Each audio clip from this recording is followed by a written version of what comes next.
right, welcome to the fourth and final game of the evening. Up this time is Murtop.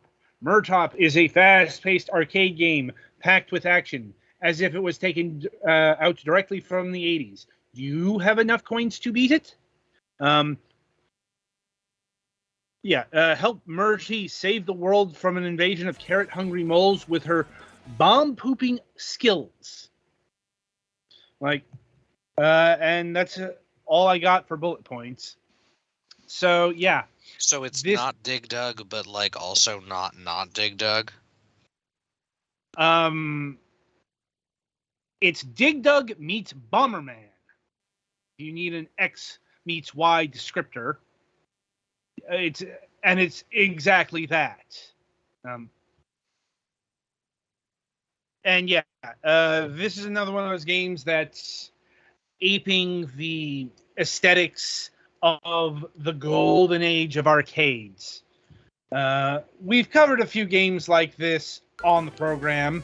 We had that recent review of Donut Dodo that comes to mind. And yeah, this one is pretty clear in its inspirations. Though this particular mix did not exist in the ye olden times, as far as I know. Because, Dig Dug, for all its popularity, not a lot of rip-offs of that one. I'm not saying that there were no rip-offs or anything like that. The popular early PC game Digger comes to mind. But it wasn't like Pac-Man or Donkey Kong or Space Invaders or Xevious in terms of clonage either. And the fusion is a particularly interesting one because it's melding Dig Dug with Bomberman. Now, Bomberman is not a arcade game. Never was. Which is actually a little bit weird now that you mention it. Yeah, it's it wasn't even it started somewhere else and got an arcade version along the way. As far as I know, there's never been an arcade version of Bomberman. At least not until the modern day. But we're not going to talk about Bomberman girls. That's definitely one of those possibly a topic of discussion someday, but not this day. I'm I don't want to talk about sexy Bomberman girls. That's valid. But, I'm talking about when Bomberman was conceived, which is the mid-'80s. Trying to maybe the original computer version was 1983. I think this was the original Bomberman game, or the first Bomberman-esque game was on the MSX or one of those early Japanese PCs. But the first game that we knew as Bomberman came along on the NES, which is 1984, 1985, which you might say is the still the golden age of arcade games. Not really. You might not know how fast technology moved back in the day, especially in the arcade scene. By the mid-'80s, we were getting things a lot more robust than what we're seeing on screen here. Something of this vintage, this is arcades of 1980, 1981. When you get to 1984, 1985, you're busting out much more complicated games like Double Dragon, Rolling Thunder, Road Blasters, Paperboy, Gauntlet. Is 1984. Something that's single screen would have been seen as very archaic, even in like 1984, 1985s. By that time, you were getting less of like scrolling beat 'em ups. Yeah, that's what I'm saying. Like maybe like 1985 is a bit before the beat 'em up genre. Like I think Double Dragon's 1986, but you still have things like Kung Fu Master hitting, which is the direct ancestor of Double Dragon. Mm-hmm. So it wasn't really possible to have an arcade combination of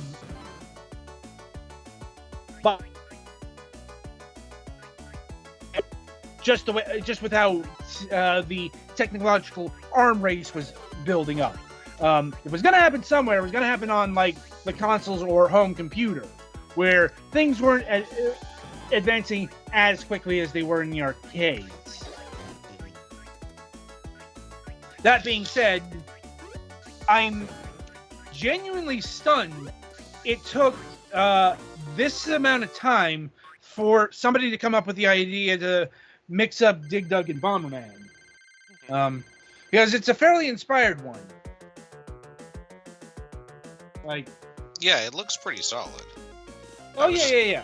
I was just initially making kind of a smart comment about how it looks extremely similar to Dig Dug in terms of the way you move, and while you can poop bombs, there are also rocks to drop on dudes. Which is another Dig Dug accoutrement. Mm-hmm. As is collecting carrots. Although Namco's game had the escalating fruit situation, which is a thing that they did in their arcade games. See also Pac-Man. Mm-hmm. Also, the enemies aren't as dangerous as they are in Dig Dug. You know, it's like and that they don't kill you the instant you overlap a tiny quarter of their square. No, they don't burrow through the soil. They only move in open spaces. Yeah.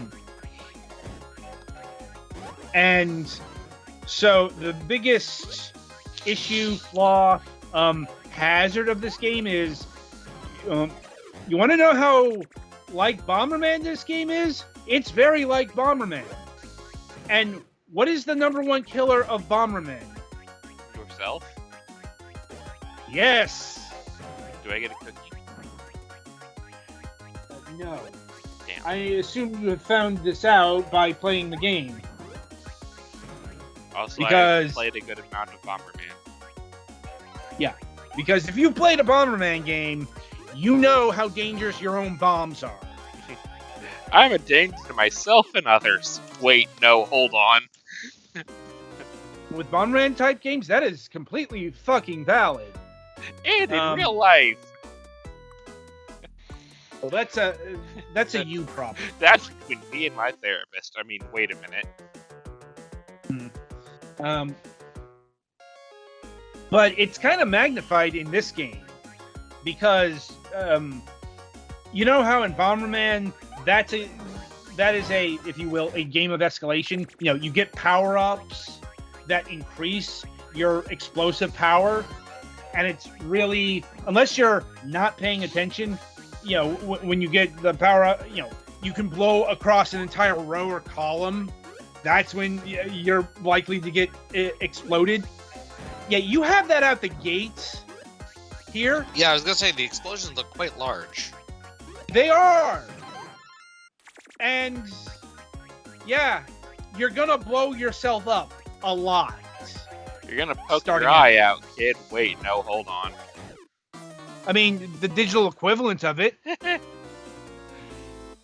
Especially because you're gonna make the other Bomberman mistake of misaligned bombs. I know this happened to me a lot because I'm like, you know, you either pooped it out in the wrong square or you turned a little too soon and you're still in the blast zone, literally. But the thing is, it's much easier to do this here than in a Bomberman game. There's two factors. One, the dimensions. Remember, Bomberman is a top-down game. So, while it's still operating in 2 dimensions, those 2 dimensions operate differently. It's a bit hard to explain unless you're playing the game, but it's there.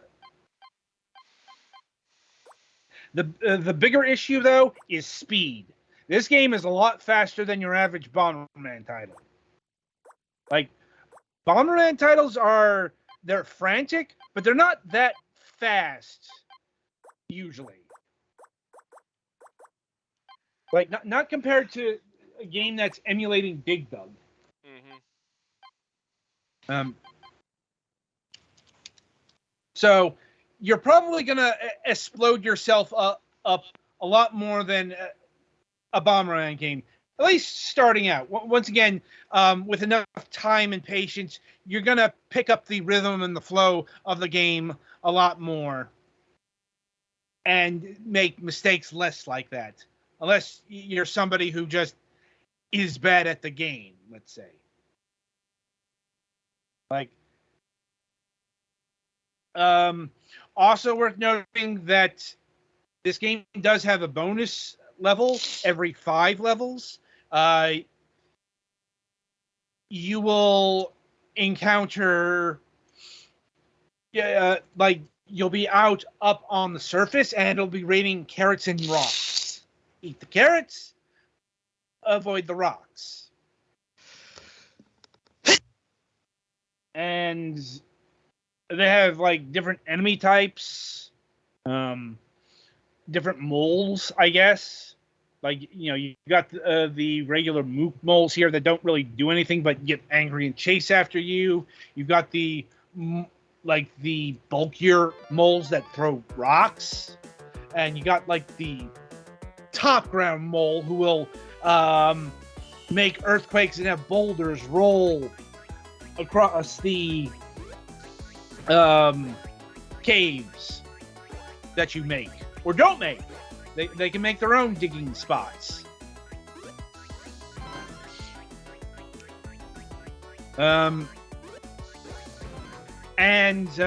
in another mirroring of the golden age of arcades, this has 256 screens, and the 256th screen is a kill screen. So, really nailing that, 1982 arcade cabinet aesthetic and mechanics and just the everything. So how does it all come together? Pretty well. In my personal view, like, I liked it a lot less than the Donut Dodo game we recently reviewed, but that's a subjective thing. I think as far as a recreation of the early 1980s, this is the superior game. Because there's nothing that sticks out to me as fudging it. There probably is, but it's under the hood. Like, my big problem with Donut Dodo, going back to that review, is there were certain elements. They were perhaps minor, but they still stuck out as stuff that I would not have seen in an arcade game in, like, 1983. I'm slightly unsure about the sprite color limitations, but it's nothing excessive. Yeah. I mean, it's also, this is an arcade game, so if you would see that kind of thing, it would be in the arcades. If this were a computer or a console game, no. Like, I guess technically you could go with, like, the Famicom, even then.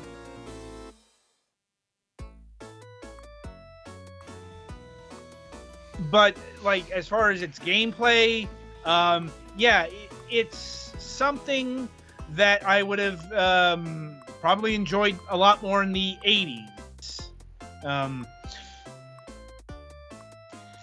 Because here's the thing, I got pretty bored with this pretty quickly. But that's just because the substantive meat of this game is high score. And the big problem with this game right now is you don't have leaderboards. Ah, that is a problem. Yeah. Because, yeah, okay, I get it. High score is the point of this. But we live in an age where we can recreate the arcade, let's say, dick swagging. You know, you see the top 10 high scorers and you want to beat them. It doesn't really matter much with the local scene because, you know, the local are, you know, the ones that are plugged into the game baseline are pretty easy to overcome. You know, they're not meant to be the high scores that you see displayed. The problem is you don't have that functionality built in yet. So, in short, this game needs leaderboards to really complete that experience. Until then, it's just, you know, I know it's a bit of modern technology, if you will, but it's the only way you're unless you're building an arcade cabinet out of this and putting it out, it's the only way you're recreating the arcade experience. In which case, the owners may have some questions for you, or the publishers. Possibly. I mean, legal if they may want be coming and knocking, assuming they have a legal department.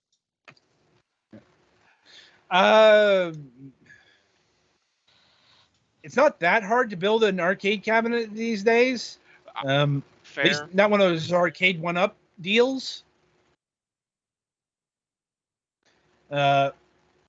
Also, I can't 100% confirm it, but I get the feeling that this game would control better with a joystick. You know, a good, solid Pac-Man joystick. Yeah, you're like Sanwa 8-way or whatever. Not an 8-way, a 4-way, because there's only 4 directions. Fair. Though I think a lot of the good 8-ways have a little knob you can switch to 4 ways, but yeah. Yeah. But you get my point. Yeah. Like, it controls fine with a D-pad, but I can just see this working so much better with a proper joystick that you can just slam against. Mm-hmm. Yeah. But still, all in all, a good time if you buy this. And the extra good news is this doesn't cost a lot, which I would not expect, given the not shallowness of the gameplay, but limited appeal. You know, it's a score attack kind of game. And, you know, here in the year of 2023, you're not going to be paying $30, $40 for that, unless it's a technological showcase like, you know, the Downhill Madness game we covered a few reviews ago. So, that being said, it clocks in at $5. It is currently 20% off at $3.99. Also, we're noting this is also available on the Nintendo Switch. But price parity or let me check. Because sometimes I can't imagine this being more or less. It might be like a buck or two more just because Nintendo tax. But well, I wouldn't expect this to be like $15, $20 game on Switch and just, you know. Do you want me to check? I'm looking it up right now. We're just kind of covering the, you know, live research aspect of the looking of the up. The page has to load. Come on. You know. Slow to load today. Yeah. I'm seeing $4.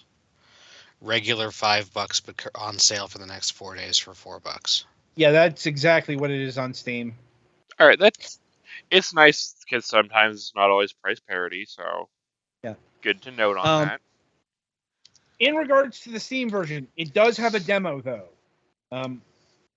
So if you want to play the game, and try before you buy, you can do it at least with the PC version, which is always extra nice. But yeah, this is definitely a worthwhile recommendation at its anointed price points. Like if it were more than $5, I would be hesitant. But Fair. at $5, that's the perfect price. And given that it's on sale right now for $4, yeah, it's a worthwhile purchase. Mm-hmm. So, any other questions, comments, concerns over Murtop? This looks like it could have been a fun DS game back in the day, but alas, those days are dead now. Probably a DSiWare game. Yeah. It's that rudimentary. Mm-hmm. But you see what I'm saying, right? Yeah, I do. Anyway, that about does it for this installment of Fragments Silicon Reviews. Coming up on the week ahead. So this week we have an installment of our Let's Play session of Heaven's Vault. Mainly because our guest this week had to cancel because his son had 3 seizures. That is not good for those of you playing at home. Yeah. That is not a small number. That is a big number of seizures. A number more than 1 is a very bad number for seizures. A number larger than 0. Fair, yes. Thankfully, it's only resulting in a delay. We'll be having him on a little later on, but yeah. So back to the Heaven's Vault on Wednesday. No Friday show. The vaults with you.